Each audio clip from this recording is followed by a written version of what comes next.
ஹாய்மா, எல்லாருக்கும் வணக்கம். நம்ம இன்றைக்கி வடை சுட போகிறோம். கடல வடை சுட போகிறோம்பா. இதுக்கு ஒரு கிளாஸ் கடலப்பருப்பு போட்டுக்கிறோம். 3 காஞ்ச மிளகா, சோம்பு போட்டிருக்கோம்பா. போட்டு ஒரு அரை ஹவர் ஊற வச்சிடறோம். அரை ஹவர் ஊற வச்சுட்டு அப்புறம் நம்ம மிக்சியில் போட்டு குறைன்னு அரைச்சி எடுத்துக்கலாம்பா. இப்போ பாருமா, நம்ம நல்லா குறைன்னு அரைச்சின்னு வந்துட்டோம். இதில் பச்சை மிளகா சேர்க்கல, ஏன்னா ஆல்ரெடி காஞ்ச மிளகா போட்டு ஊற வச்சுருக்கேன். அதனால் பச்சை மிளகா சேர்க்கல. இப்போ நம்ம கொஞ்சம் வெங்காயம் பொடியாக கட் பண்ண சேர்த்துக்கலாம்.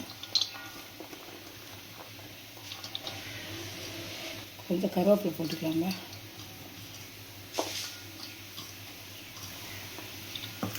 பசங்கள்லாம்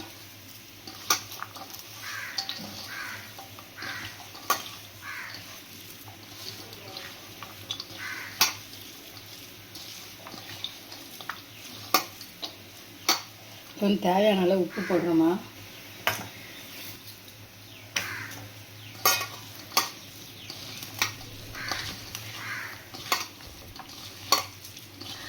இப்போம்மா அடுப்பில் ஒரு கடாயை வச்சுருக்கோம். அடுப்பு பற்ற வச்சுட்டோம்.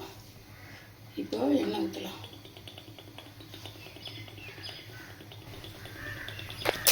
எண்ணெய் சூடாகட்டோம்பா, வடை போட்டுடலாம். அப்புறமா எண்ணெய் சூடாகிடுச்சு. நம்ம வடை போடலாம்.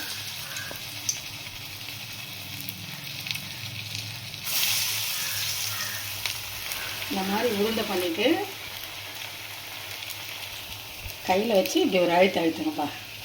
அப்போ உங்களுக்கு அழகாக போட்ட வேலை வந்துச்சு. மறுபக்கம் திருப்பி போடுறோம்.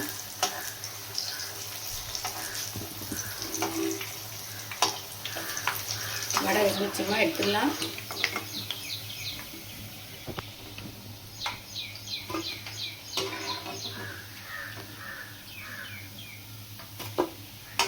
நம்ம எல்லா வடையும் சுட்டாச்சுப்பா. இந்த அளவே போட்டு சுடுங்க. உங்களுக்கு நல்ல ருசியான மசால் வடை உங்களுக்கு கிடைக்கும். லைக் பண்ணுங்கள், ஷேர் பண்ணுங்கள், கமெண்ட் பண்ணுங்கள். தேங்க்யூ. அடுத்த வீடியோவில் பார்க்கலாமா.